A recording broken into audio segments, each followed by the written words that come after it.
Hello, everyone. My name is John Sierra, and I'm a Tolkien scholar. That means that I am here to answer your questions about the works of J.R.R. Tolkien, whether it's The Hobbit, The Lord of the Rings, The Silmarillion, or any of its satellite stories, or just questions about Tolkien himself. I can answer them because I'm always studying these materials. And we have 15 questions to get to this week. And, of course, we're going to start with a reading. I'm going to read from the Two Towers here. And the thing about this is I have the passage picked out. It's right at the end of the Two Towers from the chapter The Stairs of Cirith Ungol. And it's interesting because I believe last week I spoke about the possibility of reading this section. And I believe I said it was Return of the King, though. The Return of the King... when it picks up with Frodo and Sam, it's after Cirith Ungol, after Shelob, rather, and Sam has been, has been knocked out after running into the door there, and Frodo is captured and everything. And it's funny, because I said the Return of the King, but I was like, no, it's actually the Two Towers, and it's sort of a thing where, it really is one book, and it just kind of does run together for you, but also it shows that even for the best of us, the films can sort of taint your memory because, the scene would have happened. It didn't happen, this scene, in the movie. Or at least they did go up the stairs of Cirith Ungol, but the conversation here did not happen. But regardless, I was thinking of them as being in that location in The Return of the King because the Stair of Cirith Ungol was in that film.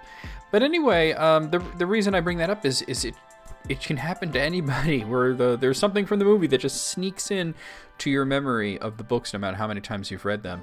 I was doing peer review with another Tolkien scholar recently, and she had a paper about, mostly regarding Celebrian, Elrond's wife, and, we were all reviewing the paper, and one of the things that I took issue with, which was very swiftly fixed, was mention of Azog.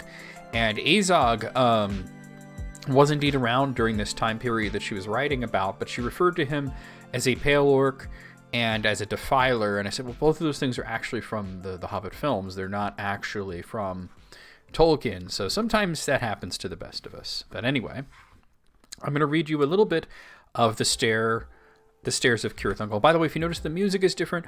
I love the medieval music. I love using it, even though it's marketed on YouTube as copyright-free music. The unfortunate thing is I have been getting copyright pings, not really strikes, but that they've recognized like there is a copyright claim there, a content ID claim, and that can be a problem in the long run, so I'm just going to avoid that for now. I'm going to try and find some sort of more appropriate music for reading Tolkien and speaking about Tolkien. But for this week, we have something from the Relaxed Movement.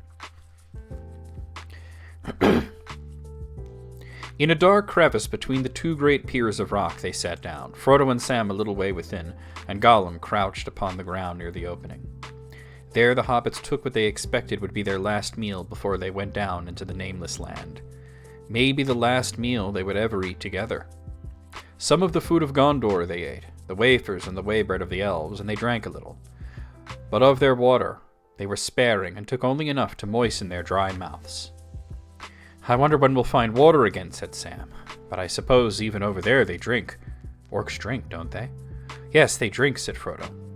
But do not let us speak of that. Such drink is not for us. Then all the more need to fill our bottles, said Sam. But there isn't any water up here, not a sound or a trickle have I heard. And anyway, Faramir said we were not to drink any water in Morgul. No water flowing out of the inlet Morgul were his words, said Frodo. We are not in that valley now, and if we came upon a spring, it would happen to be flowing into it, and not out of it. I wouldn't trust it, said Sam. Not till I was dying of thirst. There's a wicked feeling about this place. He sniffed. And a smell, I fancy. Do you notice it? A queer kind of smell, stuffy. I don't like it. I don't like anything here at all, said Frodo. Step or stone, breath or bone, earth, air, and water all seem accursed. But so our path is laid. Yes, that's so, said Sam. And we shouldn't be here at all, if we'd known more about it before we started. But I suppose it's often that way. The brave things in the old tales and songs, Mr. Frodo. Adventures, as I used to call them. I used to think that they were the things the wonderful folk of the stories went out and looked for, because they wanted them, because they were exciting and life was a bit dull. A kind of sport, as you say. But that's not the way of it with the tales that really mattered, or the ones that stay in the mind. Folk seem to have been just landed in them usually. Their paths were laid that way, as you put it. But I expect they had lots of chances, like us, of turning back, only they didn't. And if they had, we shouldn't know, because they'd have been forgotten. We hear about those as just went on. And not all to a good end, mind you.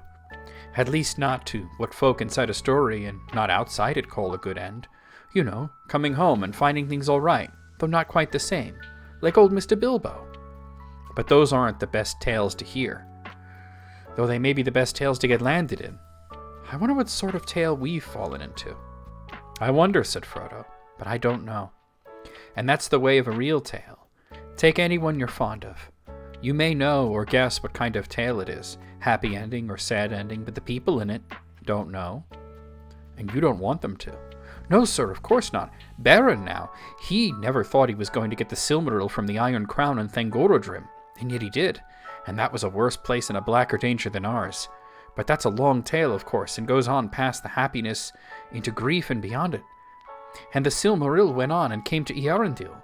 And why, sir, I never thought of that before. You've got some of that light of it in that star glass that the lady gave you. Why, to think of it, we're in the same tales still. It's going on. Don't the great tales never end? No, they never end as tales, said Frodo. But the people in them come and go when their part's ended. Our part will end later, or sooner. And then we can have some rest and some sleep, said Sam. He laughed grimly. And I mean just that, Mr. Frodo. I mean plain, ordinary rest and sleep, and waking up to a morning's work in the garden. I'm afraid that's all I'm hoping for all the time. All the big, important plans are not for my sort. Still, I wonder if we shall ever be put into songs or tales. We're in one, of course, but I mean put into words, you know, told by the fireside or read out of a great book with red and black letters years and years afterwards, and people will say, let's hear about Frodo and the Ring, and they'll say, yes, that was one of my favorite stories. Frodo was very brave, wasn't he, Dad? Yes, my boy, the famousest of the hobbits, and that's saying a lot. It's saying a lot too much, said Frodo, and he laughed, a long, clear laugh from his heart. Such a sound had not been heard in those places since Sauron came to Middle-earth. To Sam suddenly it seemed as if all the stones were listening and the tall rocks leaning over them. But Frodo did not heed them. He laughed again. Why, Sam, he said, to hear you somehow makes me as merry as if the story was already written. But you've left out one of the chief characters, Samwise the Stout-Hearted. I want to hear more about Sam, Dad. Why didn't they put in more of his talk, Dad? That's what I like. It makes me laugh. And Frodo wouldn't have gotten far without Sam, would he, Dad? Now, Mr. Frodo, said Sam, you shouldn't make fun. I was serious. So was I, said Frodo. And so I am. We're going on a bit too fast. You and I, Sam, are still stuck in the worst places of the story. And it is all too likely that some will say at this point, shut the book now, Dad. We don't want to read anymore. Maybe, said Sam, but I wouldn't be one to say that. Things done over and over, made into part of the great tales, are different. Why, even Gollum might be good in a tale. Better than he is to have by you, anyway. And he used to like tales himself once, by his own account. I wonder if he thinks he's the hero or the villain. And then, of course, he calls for Gollum to actually ask him how he feels about his role in this tale. And he finds that Gollum is gone. And we later learn that Gollum has gone off basically to warn Shelob that, hey, they're coming. And, yeah, nothing good happens after that. At least not until the ring is destroyed. But anyway, let's get to your questions. I have 15 questions to get through this week. So let's start it up with the, let's see. Let's start up with this one right here. Why did J.R.R. Tolkien say England has no mythology of its own? He didn't exactly say that.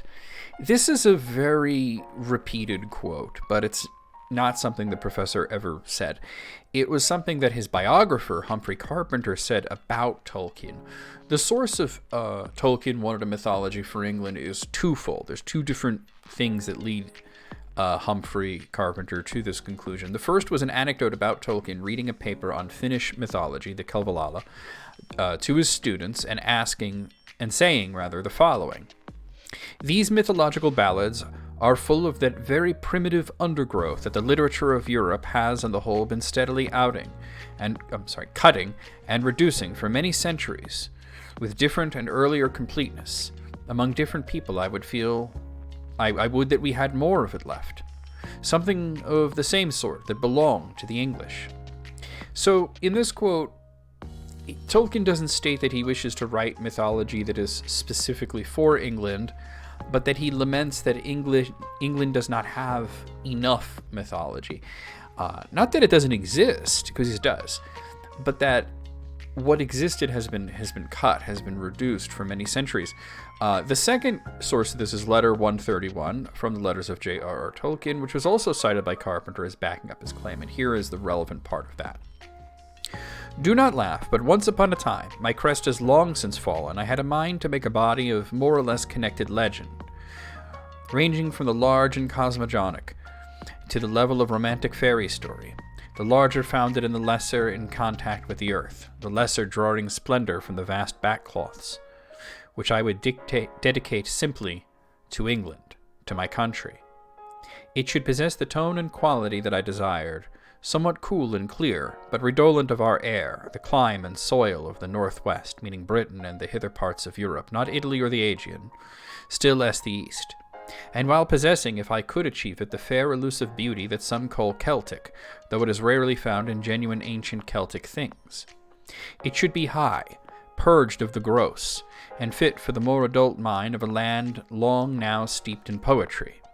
I would draw some of the great tales in fullness, and leave many only placed in its scheme and sketched. The cycles should be linked to a majestic whole, and yet leave scope for other minds and hands, wielding paint and music and drama. Absurd. So this states that Tolkien had at one point wished to create a connected legend or mythology, a legendarium as you would, and that he would dedicate it to England. He seems to have thought at this point that he failed in that regard. So it's not that Tolkien did not wish to create a mythology for England, but that he never specifically said that that was his goal. He did indeed lament that England's mythology was not as robust and as remembered as that of Greece or Scandinavia, and he did indeed state that he had wished to write mythology and dedicate it to England, but he was not so self-important as to state that he wanted to write the definitive English mythology. Okay, good question though. All right, next question. Let's see. This one came in from Mark F., who asked, why didn't Gimli or any other dwarves just take the ring and destroy it, since they seem immune to its power? Because Frodo volunteered, and the premise of the question has a big flaw. First, let's address the question, the issue here. The idea that the dwarves can resist the One Ring is a bit flawed. They proved resistant to the magic of the Rings of Power. It's not the same thing as the One Ring. And if I'm being honest, it's sort of like the difference between shooting a bullet and throwing a bullet. Resistant does not mean immune either. They did not become wraiths like the Nine, but they were affected by the rings, which enhanced their more negative attributes.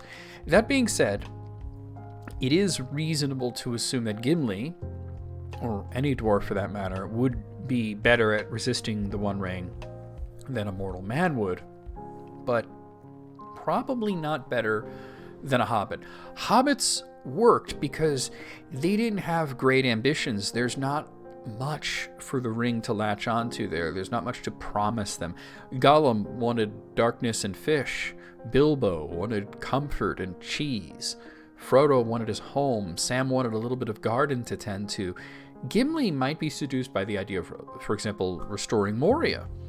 That is not to say that he would make a poor ring bearer. I happen to think he would have made a good ring bearer, but the proof was in the pudding. Frodo had the ring already for over 17 years at this point, and Bilbo had carried it for 61 years, and neither had become a wraith or a Dark Lord. Hobbits were proven, and Frodo volunteered. Gimli did not. Okay, next question. Let's see.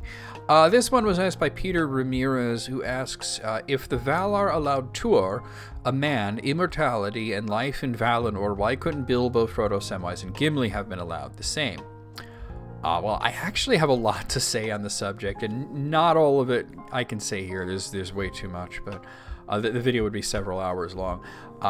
And plus, I'm preparing a paper on the subject of Tuor, so I really can't just disclose too much of what is in my thoughts right now, because I have to save it for the paper. But I can tell you why the named mortals that you named that went to the Undying Lands were not afforded the same gift, and I use air quotes there. Tuor was special for a lot of reasons, and his gift was given by Iluvatar. The Valar didn't have the power to change the doom of man. Now, I could point out that none of the characters mentioned are men. They're mortals, though. Hobbits are basically an offshoot of mortal men, and they share the same fate as mortal men. Tolkien never viewed immortality as a gift. It was a burden. Elves living forever in Valinor, it sounds wonderful. It's something that was coveted by the men of Numenor, but the emissaries of the Valar answered this covetousness. The true gift is the gift of man. Men get to pass from the world and go beyond the circles of the world and beyond the universe to meet their creator. They have an afterlife. Elves don't. They persist. No matter how tired they get or how much they wish to depart, they just can't. It was said that by the end of the world, not only would the elves be jealous that men can die, but even the Valar would be jealous.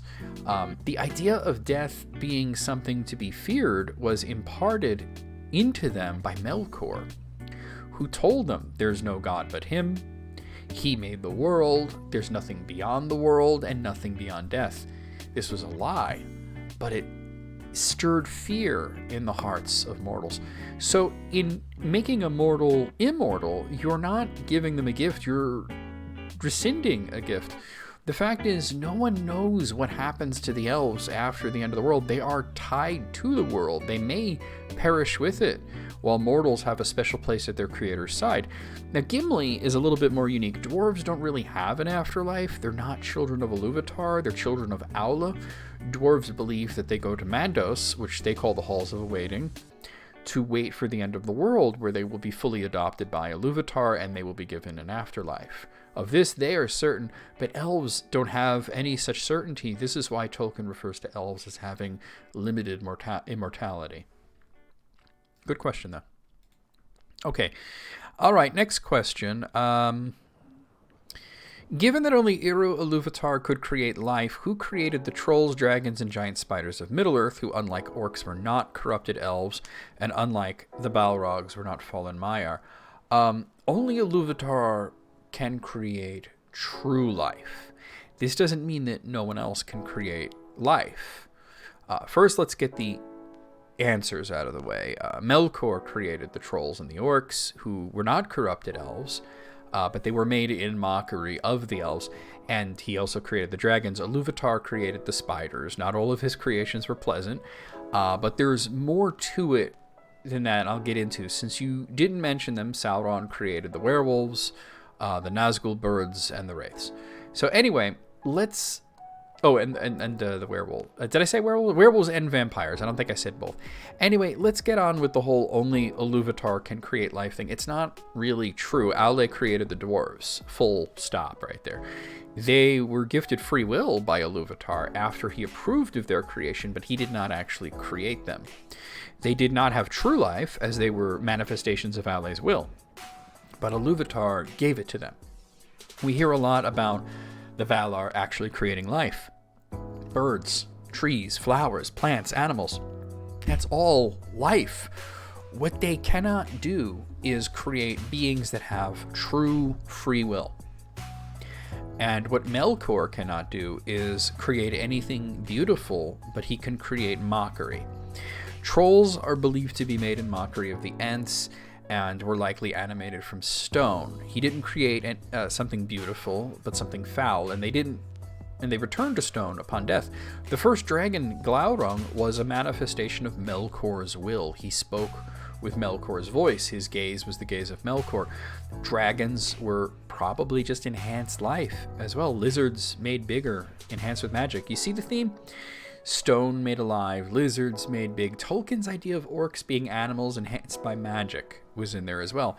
Sauron's approach was necromancy, the manipulation of souls, capturing souls, imparting them into things. This is how we get werewolves and vampires. The spiders are just part of nature, however enhanced by outside influence. Ungoliant was said to mate with large spiders in Middle-earth, and her children and her grandchildren were the evil giant spiders of later years. Okay, next question. Here it is. Why didn't Gandalf prevent Saruman's damage to the Shire? It wasn't really his job to do that, to put a point on it there. Gandalf had concerned himself in the past with the Shire a lot. He even asked the Rangers of the North to protect it in his absence, but this was in the service of his primary goal, which was Sauron's defeat. Gandalf had foresight that the Shire and its people were important in some way, and he was right. The Shire folk became great heroes and were instrumental in Sauron's defeat. So Gandalf is now, at this point that you're speaking of, he's finished with his purpose and he must sail to the west. He can and is fully capable of sorting out Saruman, but Saruman is no longer great evil, he's petty evil, and the folk of the Shire were more than capable of dealing with it on their own and setting their land to rights. I believe if Gandalf had chosen to take the time to save them, he would have thought to himself, well, they're going to need saving many more times, and he would find excuses to stay, and he was meant to return to the west. Okay, next question. Who is the older of the two, Goldberry or Tom Bombadil? Well, we don't actually have an age for either of them, but Bombadil is like the oldest being in Arda, other than the Ainur. Bombadil is older than the first raindrop. He's older than the first acorn. He was old when the world was young. He is of the land, a primeval spirit of Arda that came before the trees and the rain. Goldberry is the daughter of the river woman, which, whatever that means in context of the legendarium, but she's essentially a water nymph, and she has a mother. She is not as old as the world. There was something before her, whereas with Bombadil, there was nothing before him but emptiness. There was just the planet without anything in it. So Bombadil, I could say quite a lot about him and the theories about what he is, and obviously I think that we're not really meant to know exactly his nature, but I've always believed that he is a spirit of the land itself, and that he was there before even the Ainur. Okay, next question. Why does Gollum calling the ring his own not alert Sauron?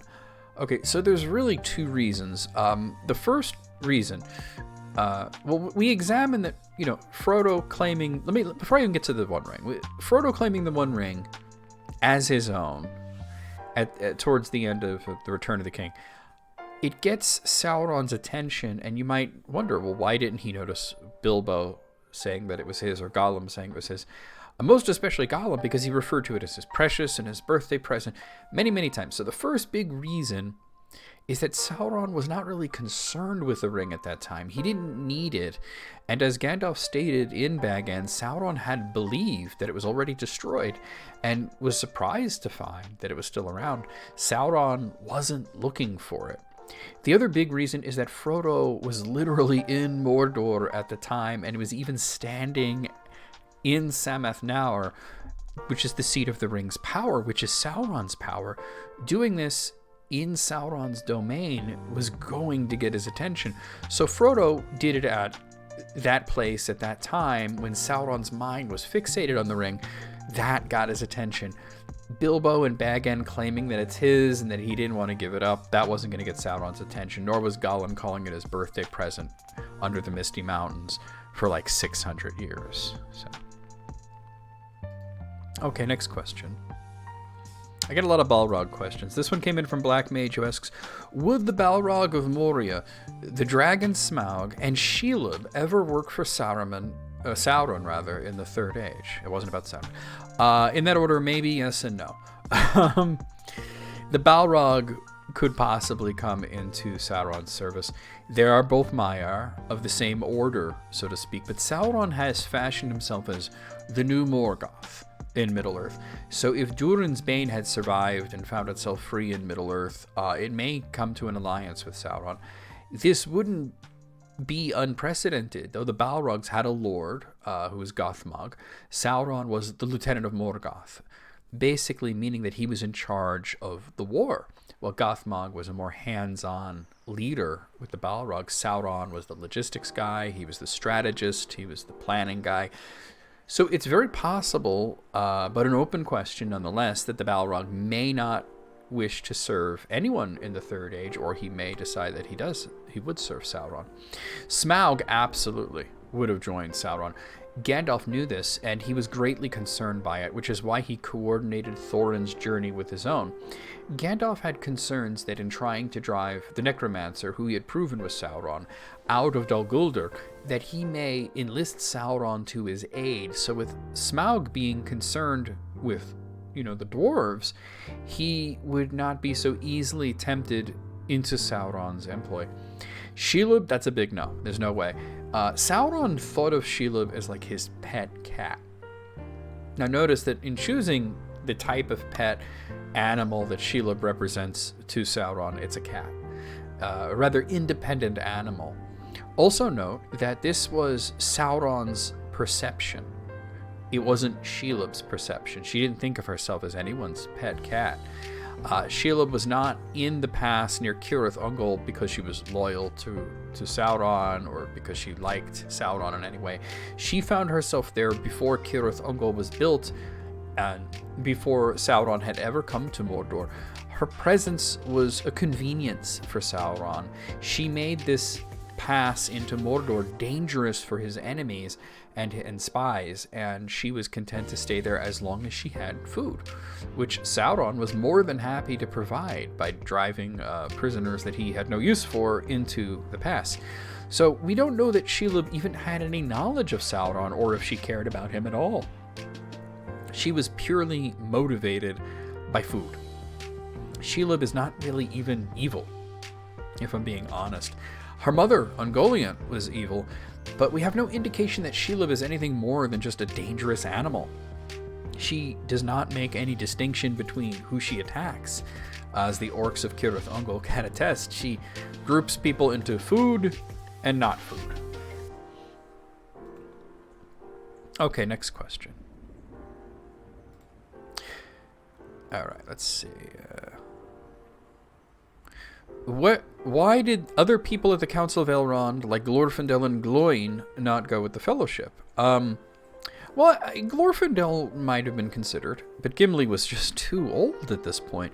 Gloin was in his late 230s at the time, late 230s, a bit too old for a dwarf to go on a journey. To make a comparison, Thorin, who was the oldest of his company during his journey, was 195. Dwarves generally live about 250 years, give or take, so Gloin was in his twilight years. When Thorin's journey happened, Gimli was in his 60s. He was considered too young for the journey, but now at the age of 139, he was the perfect age for the journey. Glorfindel may have been considered. Legolas was the only elf in the Fellowship, but Elrond mentioned that he had wished to send 2 more elves, his own kinsmen, but his own countrymen was what he said. But these slots wound up actually going to Merry and Pippin. Elrond never mentioned what particular elves he had in mind. It could have been Glorfindel and then another guy like, say, Erestor, or it could have been his sons, Elladan and Elrohir. Or it could have been unnamed characters that we just never even got to meet. Glorfindel was kind of too powerful and too obvious to go to Mordor, but not all the Fellowship was planning to go to Mordor. He would have been in great help in Gondor, but we can't know either way. Because there were going to be 9. It was decided it would be a 9 to match the Nazgul, and Merry and Pippin were very adamant that they had to be included, and Elrond did not send any additional elves. Okay, next question. Alright. Do you feel that Isildur's surprising death by a random orc arrow to be a Eucastastrophe, saving him and all of Middle-earth from what he would have become at some point because of the One Ring? No. To get into the phrase used, Eucastastrophe, it was a word that was actually invented by J.R.R. Tolkien.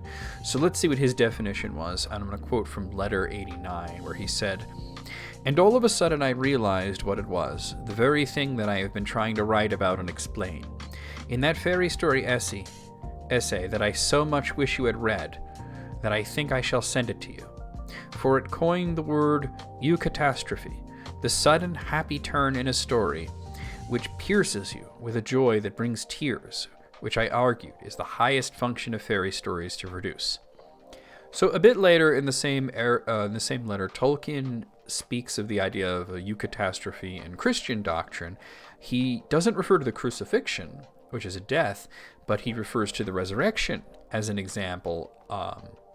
In giving an example of a eucastastrophe in his own work, he chooses to speak of the arrival of the eagles at the Battle of Five Armies as a eucastastrophe. So, a eucastastrophe has come to mean a happy end or an event that ensures a happy end. Isildur dying, it's not a happy event, though it leads to a hobbit later finding the One Ring. The story in which the event is detailed is called The Disaster of Gladden Fields. So it's meant to be seen as a disaster. Tolkien did not mean for Isildur's death to be seen as good, and he wouldn't have become anything negative. He was on his way to Rivendell to give the ring to Elrond. So if anything, I would say that, and I'm getting into, like I said, I'm getting into the Tuor stuff again here, but Isildur's just this sort of a domino in the middle of a formation. The first smallest domino is a man is led to the shore by swans, and the final piece, the large one, is the destruction of the One Ring, and Sauron is defeated. It's not the resolution. It doesn't ensure a happy ending directly, but it is an important bit in a larger narrative, a wheel in the machine, if you will. Okay.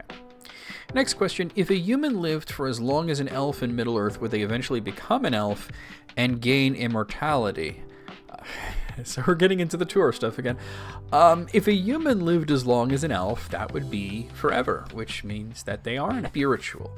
He does mention that elves tend to be more beautiful, or at least their beauty is more akin to the Ainur, or the angels, while the beauty of men is more earthy and heathen.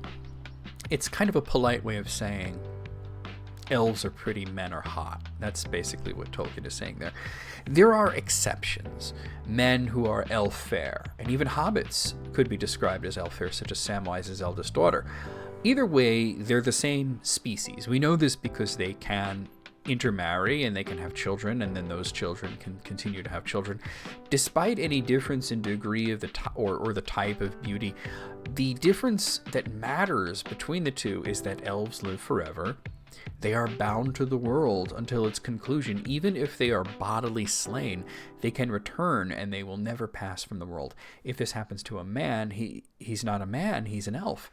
So this was the case for Tuor, a mortal man. He was granted immortality by Iluvatar, who is God. He alone was a mortal man with no elvish heritage, who was counted amongst the Eldar, the elves. Okay, next question. Okay, I like this question. It's kind of silly, but I like it anyway. When Gildor and Glorien and his people provide food for the hobbits, it's described as being of a much more delicious and higher quality than was typical in Middle-earth. How is that possible? I don't think that one's mind need boggle at how food can be more delicious.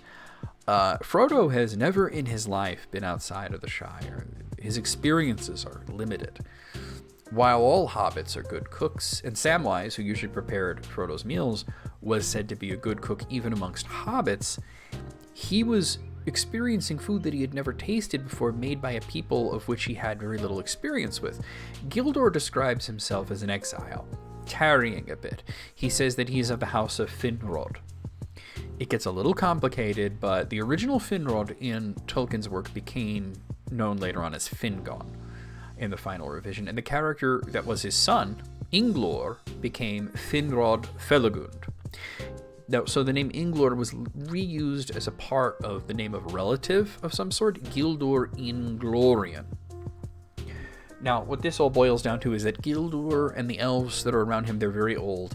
They're high elves of Eldamar who crossed the Helcaraxa with Fingolfin in the First Age. They have cooking secrets that you couldn't even imagine, as only someone with thousands of years of cooking experience can have. Not to mention, whatever secrets were known in the Undying Lands, but uncommon or unknown in Middle-earth. But as I said, one's mind need not boggle. Even in real life, imagine that you live in a small town in the Midwest and you never left your town and you're used to the same foods, the same locally sourced groceries, the same chain restaurants, the same everything. And then you travel to New York City or some other big city and you have a meal at a very fancy restaurant and you taste things that you've never tasted before. That's essentially what's happening to Frodo in this scene. Okay. All right, this is, I think, what's going to be the one from the thumbnail. And let's see. How many wizards were there in Tolkien's universe? So the number that we hear the most is 5. We hear this number a lot. In The Hobbit, Gandalf's the only real wizard present, but he mentions others. He mentions the Council of White Wizards, which in The Lord of the Rings is shortened to just the Council of the White. And he name drops another wizard who he calls his cousin, Radagast the Brown. In The Lord of the Rings, we meet Radagast in a flashback scene as well as Saruman the White. But when Gandalf returns as the White after his death and confronts Saruman, Saruman speaks an interesting phrase. He says, "The rods of the 5 wizards." It's mentioned in supplemental material that the other 2 are the blue wizards, and then they're not often seen. In Unfinished Tales, we get several versions of the arrival of the wizards. In older versions, Círdan beheld the arrival of the wizards and noted that they had 5 chiefs, which suggests that there were lesser wizards that are unnamed and unnumbered. In the most recent versions, the blue wizards arrived much earlier in the Second Age, along the same time as Glorfindel, and the others arrived in the Third Age, and there were no mention of other wizards. That does not preclude the existence of other guys. It just means that it's probably not the case. So, 5 that we know of. In The Nature of Middle-earth, a note mentions that the elves were protected during the War of the Valar by the 5 Maiar guardians, the 5 guardians, who were the same as the later 5 Istari. Istari is a word that means wise or wizard. But there were actually 6. Melian was their leader, so but she's not in Middle-earth in the Third Age, so we can't count her as a wizard. Okay, next question. How close did Tolkien get to dying in the war? So, not very close. He was in the hospital for a long time. Tolkien was not wounded in the war, but like many other men who served in World War I, he took ill. World War I was big on trench warfare, which meant that the conditions were bad. There were a lot of lice. And so Tolkien wound up getting a louse-borne disease called trench fever, and he was hospitalized. Deaths from trench fever are not common. You usually recover from it, but it took him a long time to recover. And it happened to be that while he was recovering in the hospital, he started writing his earliest legendarium stories. That's where he came up with Beren and Luthien, and where he came up with the Fall of Gondolin. Okay, final question. We got through this in record time. Why were the Lord of the Rings movies made into a trilogy? Why indeed? Now, it's easy to say. Well, I'll tell you why. It's because there's 3 books, right? Well, here's the 2 Towers, right? And here's the Return of the King, and here's the Fellowship of the Ring, right? 3 books. It's very, very simple. Here, I'll even put them in order for you. The 2 Towers in the middle. And we have a trilogy. We have 3 books. So why not make it into 3 movies, right? That's not the reason why. The reason why it was a trilogy is because the studio asked for a trilogy. Peter Jackson became interested in The Lord of the Rings. When he was young, he saw Ralph Bakshi's version, which was a mostly incomplete film. So while he became interested, he was confused by the film. And he was curious, and he wound up reading the books. And he became a Tolkien fan. And as he later in life became a filmmaker, he always dreamed of making The Lord of the Rings into a more complete film. So Ralph Bakshi, he envisioned The Lord of the Rings as being 2 films. but he never got to film his sequel, or even really finish the first one, which was released in a kind of a slapdash state. Bakshi could not even convince the studio to call it The Lord of the Rings Part 1, because the studio had no confidence in it. They kind of knew they were never going to get to make a second one. Peter Jackson did actually envision a trilogy, but he thought the first part was going to be The Hobbit, and the second part is The Lord of the Rings Part 1, and the third part will be The Lord of the Rings Part 2. And that's the way that he went about pitching it. Now, he got the rights through the Weinstein Company, but he found out a bit too late that the rights that he'd acquired did not actually include The Hobbit. So that would have to happen later, which it did, as 3 films for some reason, but which was the same reason the studio wanted a trilogy. But his plans changed. He wanted to do 2 films then. He still wanted to make Lord of the Rings Part 1, Lord of the Rings Part 2. Harvey Weinstein was fighting him every step of the way. Weinstein insisted that not only did The Lord of the Rings need to be a single film, but it couldn't be more than 2 hours long. Can you imagine that? What a mess that would be. And he was threatening to find another director that would do this if Peter Jackson would not do it that way. Peter Jackson figured that was an empty threat. They're not going to find somebody else. So he continued shopping around his idea of a duology, and most studios were like, no, we don't want to do that. Until New Line Cinema comes into the picture, and they said, why not 3? There were 3 books, right? They asked for 3 films, and he was more than happy to oblige. Now, of course, this backfired later on with The Hobbit, when they asked for another trilogy. And Guillermo del Toro wanted to do The Hobbit as a duology, as 2 films, and then he dropped out. Peter Jackson came in, and they said, we want another trilogy, but that's a whole different question. Anyway, guys, if you got this far in the video, you must be enjoying the content, right? The channel has been growing, and for that, I can only thank all of you guys, because you guys are the ones that make it happen. I just sit here in my chair, looking at the webcam and talking about J.R.R. Tolkien, and to be honest, I could talk about him all day, every day. I could talk about this stuff. This is the reason I have a YouTube channel and a Quora. It's because I have to find an outlet for all of this that's inside of me.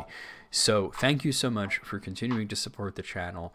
And all I ask is that if you have not subscribed, please do so. We are trying to meet the first major milestone of 500 subscribers. We are more than halfway there. The growth has been increasing lately.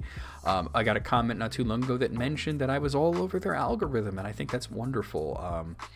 So I thank you for that, because you guys are the ones that made it happen by clicking on the video and by engaging with the video. And engagement is what really matters. It's not so much about content or length or genre, it's about engagement. So leave me a comment, tell me what you think, ask me some questions. If you want to have a question featured in a video, your best chance is to go to Quora. I answer almost every question I'm asked, not all questions, but almost every question I'm asked. And I pick all the best ones to go on YouTube. But even if I don't feature it in a video, it'll almost certainly be answered on Quora. There is a link to my Quora in the description. Also, I have a gaming channel and a Twitch that there's a link to that in there. I don't think I've ever mentioned that, but that's buried down at the bottom. So I will see you guys next week. And I have something special, a video that I've already recorded that I think you guys are going to really like. Not sure exactly when I'm going to put it up, but it's already recorded. So there's something else coming along the way. It's not another playthrough of a video game, although I am planning to do that. I'm going to do The Hobbit next, the GameCube game, The Hobbit.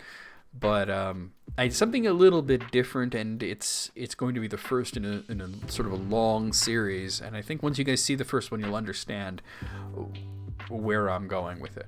See you guys next time.